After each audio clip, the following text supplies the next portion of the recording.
অনর কিন্তু এবার একটু কম দামে আনতে যাচ্ছে তাদের নতুন একটা ডিভাইস অনর প্লে 10। বাংলাদেশ মার্কেটে এই ফোনটা একটা ভেরিয়েন্টে লঞ্চ করা হবে 4128GB এবং দাম এই ভিডিওর ডেসক্রিপশনে দিয়ে দিব, সাথে 1 বছরের অফিসিয়াল ওয়ারেন্টি পাবে, আপনারা হয়তো জানেন। অ্যানিওয়ে, ডিজাইনটা আমার পার্সোনালি খুব একটা ভালো লাগেনি, যদিও এটা একান্ত যার পার্সোনাল চয়েস। বিল কোয়ালিটির জায়গা থেকে বডি ফ্রেম সবটাই কিন্তু থাকছে প্লাস্টিকের। ইভেন ফন্টে কোনো ধরনের প্রোটেকশন ইউজ করা হয়নি। আর ওয়েট ডিস্ট্রিবিউশন ছিল এক্সিলেন্ট।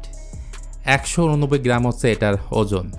ফিজিক্যাল ওভারভিউ হিসেবে ফোনটার ডান দিকে থাকছে পাওয়ার ও ভলিউম অন অফ বাটন, উপরের দিকে তেমন কিছুই নেই। বাম দিকে আছে ট্রিপল সিম স্লট, অর্থাৎ 2টা সিম প্লাস একটা মেমোরি কার্ড আপনারা চাইলে ইউজ করতে পারবেন। আর নিচের দিকে আছে 3.5mm হেডফোন জ্যাক আর টাইপ সি পোর্ট।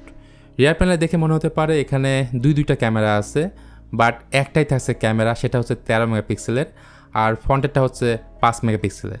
বলতে গেলে একদমই বেসিক একটা ক্যামেরা সেটআপ।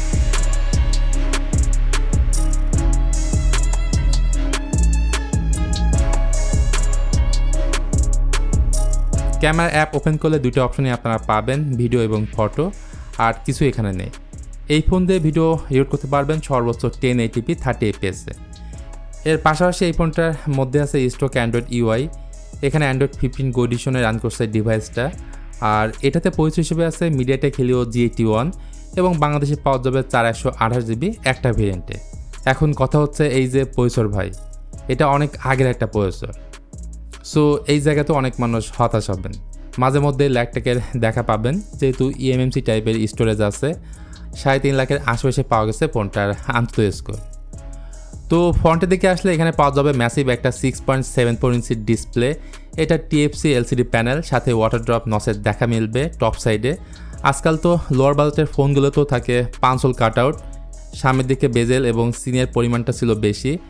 90Hz রিফ্রেশটা যদিও দেওয়া আছে, অটো সুইচিংয়ের অপশনটা কিন্তু এখানে নেই। সো আপনাকে ম্যানুয়ালি সিলেক্ট করে দিতে হবে। আর ডিসপ্লেটার রেজলিউশন থাকছে HD+, অর্থাৎ 720p। অন্যদিকে এই ফোনের ব্যাটারি ডিপার্টমেন্টটা ছিল যথেষ্ট স্ট্রং। বিশাল এক 5000 mAh এর ব্যাটারি দেখা পাবেন, তার সঙ্গে থাকছে 10 ওয়াটের একটা চার্জার। সো যাদের বাজেট আন্ডার 10,000 এর আশেপাশে, তারা এই ফোনটার জন্য ওয়েট করতে পারেন। কয়েকদিনের মধ্যে বাংলাদেশের মার্কেটে এই ফোনটা অফিসিয়ালি লঞ্চ হবে। তারপরে আপনারা ডিসাইড করেন এই ফোনটা আপনারা কিনবেন কিনা। তবে সব কিছু জেনে বুঝে কেনাটাই আমার মতে উত্তম। তো আজকের ভিডিওটা তাহলে এই পর্যন্তই। ভিডিওটি ভালো লাগলে please hit the like button, share করে দিতে পারেন আপনার বন্ধুদের সঙ্গে। সবাই ভালো থাকবেন, দেখা হবে পরবর্তী ভিডিওতে।